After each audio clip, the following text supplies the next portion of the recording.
Está no ar mais uma edição do programa Destaque, o espaço de entrevistas da TV Unigrande, uma emissora do Centro Universitário Unigrande que destaca grandes nomes que trabalham para fazer do nosso Brasil um país cada vez melhor.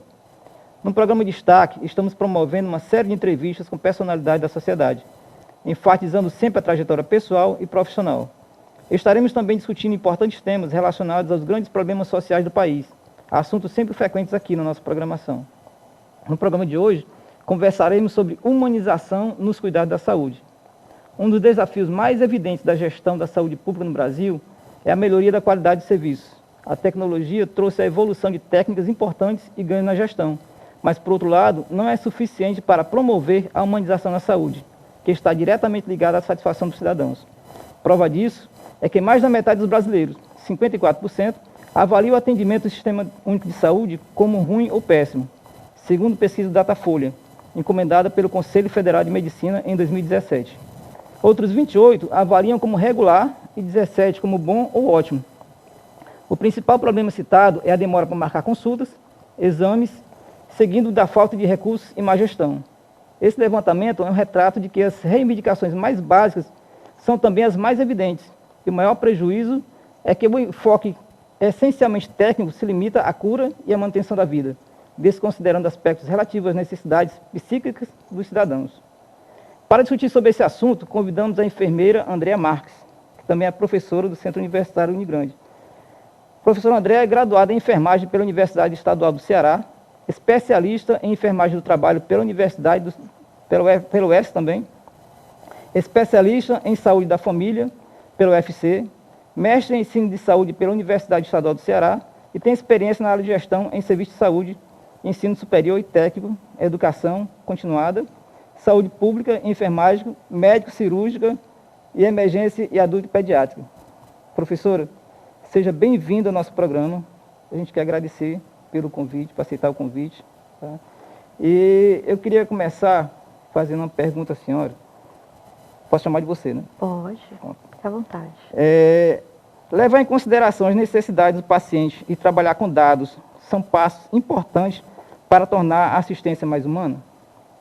Com certeza. A gente trabalhar com os dados do paciente são passos importantes, mas não são os únicos passos. Atualmente, a gente trabalha com o sistema de prontuário eletrônico, que é uma tecnologia que foi colocada à nossa disposição a partir de 2017. Aqui em Fortaleza, praticamente todas as unidades de saúde da atenção primária, que são os postos de saúde, já utiliza, né, o prontuário eletrônico. O prontuário eletrônico ele nos dá a oportunidade de conhecer melhor aquele paciente, onde é possível fazer uma anamnese e um exame físico e registrar tudo no prontuário eletrônico. Toda vida que esse paciente vai para um serviço de saúde, um posto de saúde, os registros deles vão estar lá. No entanto, isso não é só isso, não é possível dizer que está promovendo a humanização na assistência. Por quê? Porque o diálogo entre o profissional e o paciente, ele é muito mais importante. Muitas vezes o paciente ele consegue o acesso ao serviço de saúde, mas a consulta dele que ele esperou tanto é uma consulta rápida, o profissional deixa de lado os aspectos psíquicos, sociais, ele não conversa, ele não promove uma escuta ativa com o paciente, né? Porque o paciente é que, através da escuta ativa, é que a gente pode realmente saber o que é que o paciente tem ou não. Então, muitas vezes, essa consulta é uma consulta muito rápida, muito breve e que deixa a desejar. Então, muito mais importante do que as tecnologias, como o prontuário eletrônico, é essa relação que o profissional de saúde pode ter com o paciente. Mas existe também, a gente fala em humanizar o ambiente. Como seria esse humanizar o ambiente? Pronto. Nós temos uma política nacional na saúde pública. A gente segue os princípios dessa política, que é a Política Nacional de Humanização. Nessa política, ela coloca alguns pontos-chave. Um desses pontos-chave é a ambiência. O que é a ambiência? A ambiência é transformar aquele ambiente onde o paciente é acolhido na unidade básica de saúde ou no hospital em um ambiente que seja acolhedor, um ambiente que possa promover todos os recursos necessários para promover um atendimento de qualidade para esse paciente. Então, essa questão do ambiente, ele também está dentro da política de humanização. Porque não adianta eu atender o paciente bem e ele não ter acesso, eu ter que solicitar algum exame para o paciente e o paciente ir atrás de marcar esse exame e não conseguir marcar o exame porque falta recurso. Então, a ambiência, dentro da política de imunização, ela se coloca nesse aspecto, que tem que ser um ambiente acolhedor, tem que ser um ambiente que proporcione para esse paciente os recursos necessários para que ele mantenha a saúde dele, certo? E tem que ser um ambiente que promova para os profissionais que estão ali dentro um recurso para que ele possa atender da melhor forma esse paciente. Então, dentro da política de humanização, a ambiência não é apenas promover um ambiente acolhedor, mas é um ambiente acolhedor e que dispõe de todos os recursos necessários para que aquele paciente possa ter garantido a sua universalidade e a sua integridade no cuidado. Integralidade no cuidado, né? Desde a atenção primária, da atenção básica, até o nível hospitalar. Na questão ambiental, do ambiente que a senhora acabou de falar, como fica o profissional, né? Como o profissional entra nessa história? Por exemplo, fala em humanizar na humanização e atendimento ao usuário. Mas como o profissional, que muitas vezes tem seus problemas pessoais, consegue diferenciar as questões e não trazer para o ambiente de trabalho e fazer um bom atendimento, prestar um bom serviço? Dentro da política de humanização também tem outro ponto que é um ponto-chave, que é o treinamento e a capacitação dos profissionais de saúde. Não só o ambiente, mas os recursos humanos que estão dentro daquele ambiente também fazem parte dessa política. Como a gente não deixar interferir nos nossos problemas pessoais com relação ao cliente, ao nosso paciente que está ali. Nós passamos por vários treinamentos para estabelecer uma coisa que a gente chama de escuta ativa. O profissional, ele deixa mais o paciente se colocar, e em cima das colocações do paciente, nós vamos fazendo algumas intervenções para colher todos os dados necessários, registrar no prontuário eletrônico e promover uma qualidade na assistência à saúde.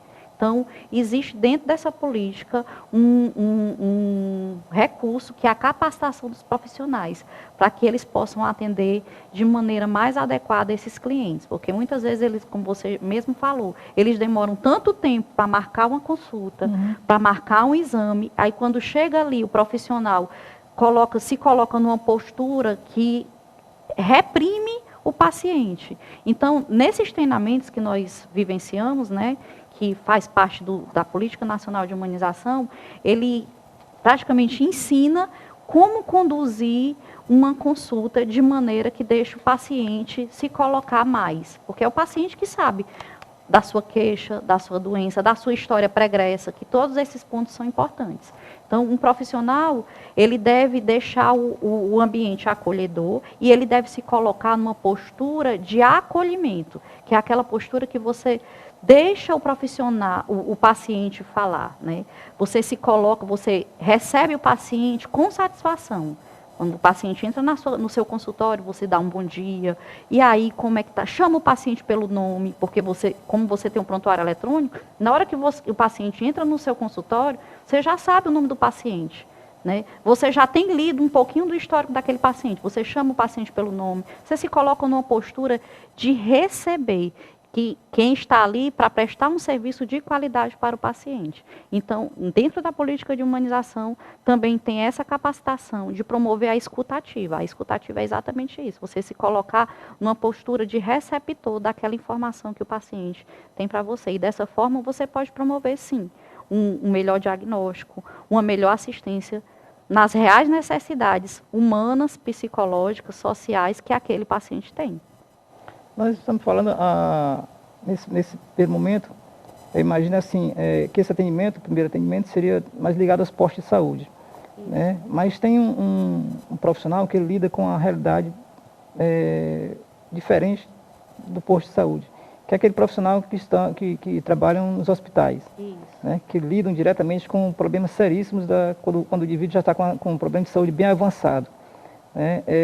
E alguns deles, inclusive, desses pacientes vão à falência, né?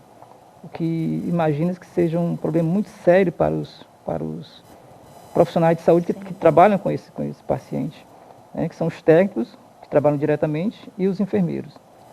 Como é essa realidade do dia a dia de enfermeiro, já que você é enfermeira, já trabalhou nessa área, como é esse dia a dia, né, lidar, conviver com essa situação e poder, e não se deixar envolver, né, mesmo tempo que você sai de um atendimento, de uma pessoa que faleceu, acabou de falecer, você tem que dar atendimento, atravessa o corredor e vai para outro local e prestar um excelente atendimento sem se deixar influenciar por aquele caso anterior. Como é que é essa vivência? Bem, eu já tive a oportunidade de trabalhar em emergência tanto adulto quanto pediátrica. E essa é uma realidade, não é fácil, o profissional que está se colocando ali na linha de frente. Eu digo que o enfermeiro ele se coloca muito na linha de frente, né? Principalmente quando eu estava trabalhando num hospital pediátrico aqui no município de Fortaleza, nós nos colocávamos na linha de frente para fazer o processo de triagem. Inclusive, nesse processo de triagem, existe um treinamento para que a gente possa fazer esse processo de triagem da maneira mais adequada, mais acolhedora possível, para não deixar o paciente que está precisando mais morrer esperando o atendimento, né? Então, existe um fluxograma do Ministério da Saúde, uma classificação de risco, que é a classificação de Manchester, né? No caso, para a pediatria, essa classificação ela é adaptada para a pediatria, para que no momento que a gente vê o paciente, a gente consiga identificar alguns aspectos que são pertinentes a uma gravidade maior ou não do caso. E nesse momento, aquele paciente ele vai ter prioridade sobre os outros, para evitar exatamente essas mortes que aconteciam muito, né? O paciente aguardando na emergência para ter um atendimento e acabava muitas vezes morrendo. Então, nós somos preparados para fazer esse aspecto dessa triagem para colocar como prioridade quem precisa realmente mais. Outro aspecto que você colocou aí, que é muito importante, quem trabalha em emergência, né, principalmente emergência pediátrica, e ainda mais na condição de ser profissional de saúde, mãe, né, mulher, e quando se coloca numa emergência pediátrica que a gente consegue perder um paciente, e isso acontece, nós estamos preparados para lidar com isso. Por quê? A morte nunca é uma coisa que é desejável, nem agradável para o profissional, nem para o paciente. Mas a gente sabe que é uma coisa que pode acontecer. Então, naquele momento que aquela criança ou o adulto que estava na emergência veio a falecer, eu tenho que colocar na minha cabeça que tem outros pacientes lá fora que também estão precisando do meu atendimento.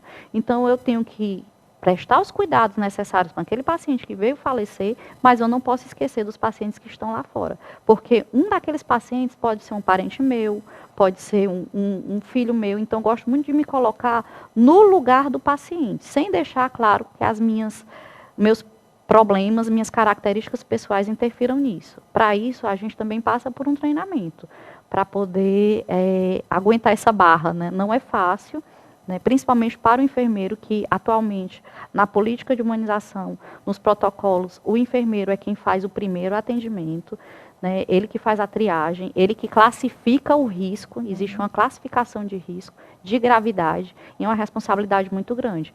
E aí a gente tem que entender que nós estamos com a vida daquelas pessoas nas mãos, né? A nossa vida é assim. Hoje eu estou aqui conversando com você, não sei o que será de mim amanhã.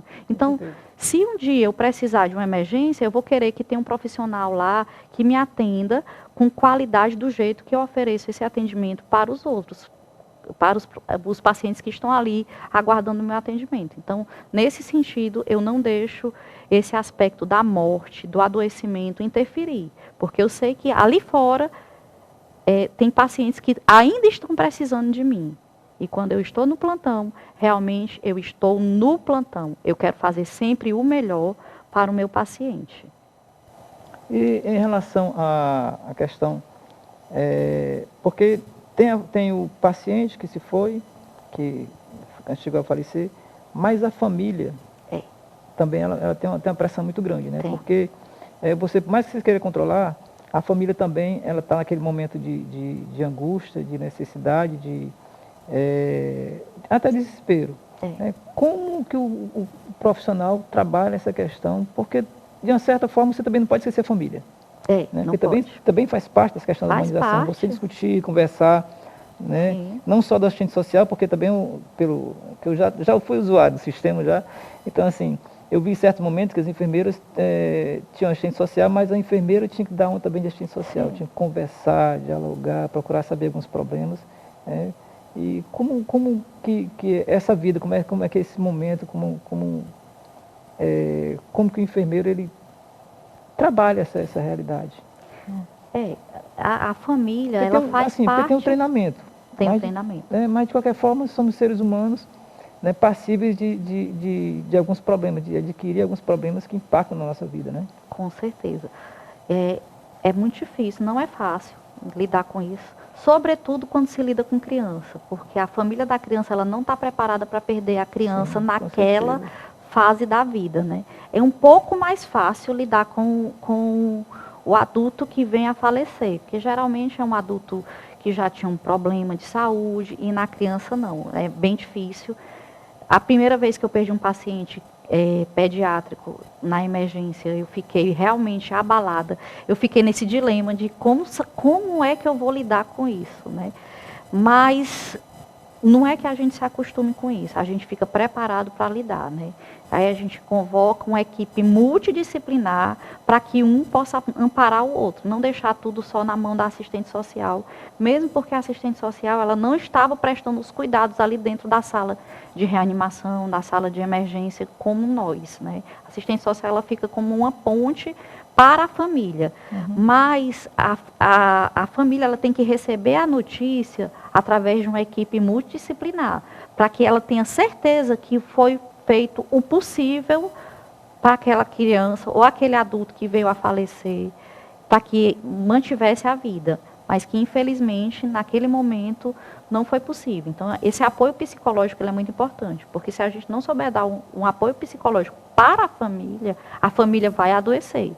E isso a gente não quer, porque perder uma pessoa da família é um momento muito difícil. Então, o enfermeiro ele tem que estar preparado, o médico ele tem que estar preparado, a equipe toda tem que estar preparada para dar essa notícia. Como é que é formada essa... Você falou agora há pouco da equipe multidisciplinar. Como é que ela é formada, essa equipe? Dentro da unidade hospitalar, ela é formada da seguinte forma. Nós temos o médico, o enfermeiro, né? E em algumas unidades hospitalares aqui em Fortaleza, nós temos o assistente social, que ele fica de plantão também. Inclusive no período noturno, que era o período que eu dava plantão antes, né? E toda vida que chega um paciente muito grave, todos são acionados, inclusive o assistente social, apesar dele não estar prestando cuidado, mas se o paciente está muito grave, o assistente social ele tem que ser acionado, porque ele é a nossa ponte. Nós, médicos e enfermeiros, nós não podemos sair de dentro da assistência naquele momento. Mas o assistente social, ele fica entrando na sala de reanimação e dando notícia para a família, porque deve ser muito angustiante você estar com um familiar dentro de uma sala de reanimação, sem saber de nada o que está acontecendo ali. Então, essa equipe, ela funciona nesse sentido, de todo mundo trabalhar junto para prestar o melhor cuidado para o paciente que está precisando naquele momento, mas também para dar apoio à família. E como que é feito investimento, por exemplo, na questão de treinamento e capacitação do trabalhador? Por exemplo, hoje tem o primeiro atendimento que a gente nos postos de saúde, né? Que esses são os que são mais criticados, principalmente em questão da pesquisa. Quando você fala em pesquisa ali, atendimento, fila de espera, né? E muitas vezes o usuário se revolta justamente porque acorda de madrugada, vai para a fila de espera, né? E as condições, né, muitas vezes também não são suficientes para que o profissional possa prestar um bom atendimento. Como é essa realidade dentro dos postos de saúde? Você tem assim, como explicar como é essa vivência, esse atendimento, já que muitas vezes a pessoa se torna até agressiva, porque não tem aquele atendimento, não é atendido da forma que precisa, né? Agora, nos postos de saúde, existe também uma classificação de risco. A classificação de risco não quer dizer que você vai ser atendido no mesmo dia no posto de saúde, mas ela veio para exatamente terminar com essas filas das pessoas chegarem 4 horas da manhã, 3 horas da manhã, às vezes antigamente pagava-se para uma pessoa ficar na fila. Eu ainda peguei essa época, que as pessoas pagavam para um ficar na fila para ele ser atendido no posto de saúde. Depois que veio a política de humanização, né, e a classificação de risco, isso ele deixou mais de existir, porque você pode está precisando do atendimento naquele momento. Se você estiver precisando do atendimento naquele momento, no posto de saúde, você vai ser classificado e vai passar realmente na frente dos outros. Mas sem deixar de atender, por exemplo, a gestante, o hipertenso, o diabético. Cada equipe da estratégia de saúde da família, que é o que funciona nos postos, é responsável por um território, por uma área. Né? Então, se você mora no bairro tal, vai ter uma equipe que vai ser responsável pelo atendimento da sua saúde. E os postos de saúde, ele tem que funcionar 40 horas semanais. Inclusive, na nova política nacional da atenção básica, que é do posto de saúde, ela preconiza que todos os profissionais que trabalham no posto de saúde devem trabalhar 40 horas. Não é permitido mais o médico ficar só 20 horas, o enfermeiro ficar só 20 horas, o agente de saúde trabalhar quando quer. Não é permitido mais isso. Desde 2017, que foi reformulada essa política, todos os profissionais da estratégia de saúde da família que trabalham nos postos devem trabalhar 40 horas. Então, não existe justificativa para o paciente chegar lá e ele não ter acesso ao serviço. Se isso acontece, e acontece, muitas vezes é uma falha na gestão, outras vezes é a falha, a gente tem a mania muito de culpar a gestão. Sim. Às vezes a gestão não é responsável por isso. Eu digo isso porque eu já fui gestora municipal de saúde e algumas coisas não dependem da gestão, depende mesmo daquele profissional que está trabalhando. Se ele tem uma postura acolhedora, se ele quer atender ou não. Muitas vezes o profissional de saúde que está ali sendo pago para fazer um atendimento, ele não se adequa àquele serviço. Então, para trabalhar no posto de saúde, você tem que gostar de lidar com a comunidade. Porque se você não gostar, você nunca vai conseguir colocar em prática o que realmente tem que ser feito, que é a Política Nacional de Humanização, os princípios e diretrizes do Sistema Único de Saúde. Né? Você tem que gostar. Então, tem profissionais que eles se colocam numa postura de pedestal. Ah, eu não vou atender agora não porque já são 11 horas e 12 horas eu saio para o almoço. Sim, são 11 horas. E essa 1 hora, como é que você vai fazer? Você vai ficar sem fazer nada. E muitas vezes acontece muito de ter esse tipo de profissional, infelizmente, né, dentro das nossas unidades básicas de saúde. A política que você falou há pouco, a política de saúde, ela, se não me engano, é formada por um tripé, né?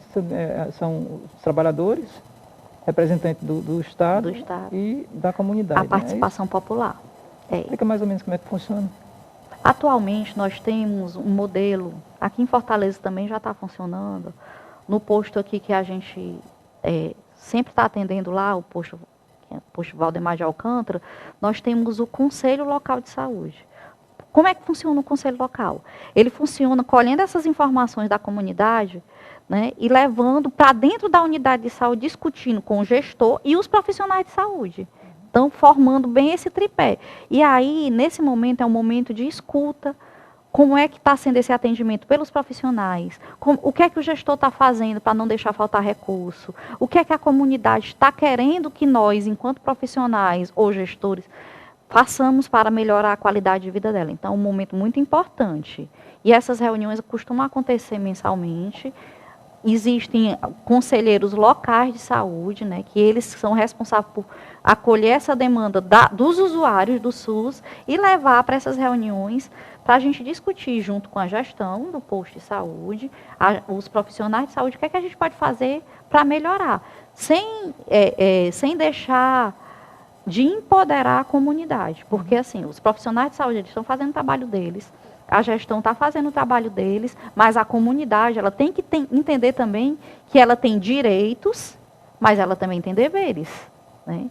No momento que a gente faz uma prescrição para um paciente, ele tem que cumprir aquela prescrição, ele tem que seguir aquelas regras, aquelas orientações que nós deixamos lá para ele também, porque ele também é corresponsável pela sua saúde. Levando em consideração que o ser humano, que é o nosso paciente, ele é um ser biológico, psicológico, é um ser social, então nós temos que levar em consideração todos os aspectos do ser humano, porque sem levar em consideração todos esses aspectos, a gente não consegue lidar e nem curar. Hoje nós não falamos só em cura, nós falamos em promoção da saúde. O que é a promoção da saúde? É lidar com esse paciente antes que ele adoeça. É isso que nós queremos, né? É a prevenção e a promoção da saúde. Muitas vezes os pacientes eles não entendem bem isso, mas isso é uma coisa que a gente consegue compreender, porque o SUS ainda é muito novo, não é? Então as pessoas ainda têm aquela noção de que só precisa procurar o posto de saúde, só precisa procurar o hospital, né? Sobretudo o posto de saúde quando está doente. E no posto de saúde nós oferecemos ações que vão bem além do adoecimento. As ações que são ofertadas no posto de saúde é para evitar que a pessoa adoeça, né? E é isso que a gente quer. E quando a gente traz a população, o Conselho Local de Saúde, para perto, a gente consegue dialogar melhor e aí a gente consegue fazer disseminadores dentro do conselho que vão chegar lá na casa dos usuários e dizer assim, olha, você vai para o posto de saúde porque lá está tendo uma palestra para a prevenção do tabagismo, vá para o posto de saúde porque você precisa tomar uma vacina, vá para o posto de saúde porque lá estão fazendo uma ação de educação alimentar. E tudo isso repercute diretamente na saúde da população, porque a gente, ao invés de tratar a doença, a gente está prevenindo que ela aconteça. Isso também passa pela questão, não só a questão física, mas também pela psicológica, né? Porque saúde não é só o problema físico, mas também tem a questão da cabeça, né? Você também não pode se dizer que é um indivíduo saudável se está psicologicamente com problema. Com certeza. Né? Nós vivenciamos isso muito com um grupo de idosos, que o posto de saúde, no caso, o Valdemar de Alcântara, ele teve uma parceria com a Unigrande e nós promovemos a saúde mental dos idosos. Os idosos muitas vezes têm comorbidades como hipertensão, diabetes, mas naquele momento que eles estavam no grupo de idosos, que nós íamos fazer passeios, que nós conversávamos, fazíamos rodas de conversa, parece que eles esqueciam da doença. E isso é muito importante, porque o ser humano, ele passa por um processo de adoecimento de maneira geral. Quando eu adoeço meu corpo, eu adoeço minha mente. Mas se eu tenho uma mente saudável, se eu tenho uma mente ocupada, o meu corpo, ele também vai ficar mais saudável. E a gente, enquanto profissional de saúde, enquanto unidade de saúde, enquanto professora, a gente consegue fazer essa ponte, né, na questão de ensinar os nossos futuros profissionais de saúde a estar vendo o ser humano de maneira humanística, né, como um ser inserido dentro da sociedade, um ser cultural, um ser econômico, né, e também promover saúde através dessas ações que a gente faz as parcerias, principalmente com o centro universitário, nessa região aqui com a Unigrande. Ótimo. O tema uma pauta, um tema excelente para ser discutido, né? Até porque a sociedade muitas vezes desconhece essa política, né? E não sabe como procurar, por exemplo, no caso desse tripé que você fala, tem os representantes da comunidade, muitas vezes a população não desconhece disso, né? Não sabe como participar e não sabe como melhorar aquele posto de saúde que está bem próximo à sua casa, né? Exatamente. Então, professora, a gente termina aqui. Eu quero lhe agradecer bastante por aceitar nosso convite. Tá certo? A conversa muito boa, é excelente. Tá? A gente espera poder se encontrar novamente aqui para poder continuar essa conversa ou então discutir outros assuntos tão importantes quanto esse. Eu agradeço, me coloco à disposição, se assim for, você achar necessário. E se um dia quiser conversar com a comunidade, a gente traz ela também. Ótimo. Tá Excelente, certo? excelente. Muito obrigada pela oportunidade, por promover esse esclarecimento para a população, é muito importante. Claro. Parabéns a vocês por essa iniciativa. Tá, obrigado. Obrigado novamente eu agradecer por aceitar o convite. Ok, muito obrigada. Termina aqui mais uma edição do programa Destaque. Agradecemos sua audiência e contamos com sua participação nas próximas edições. Até lá.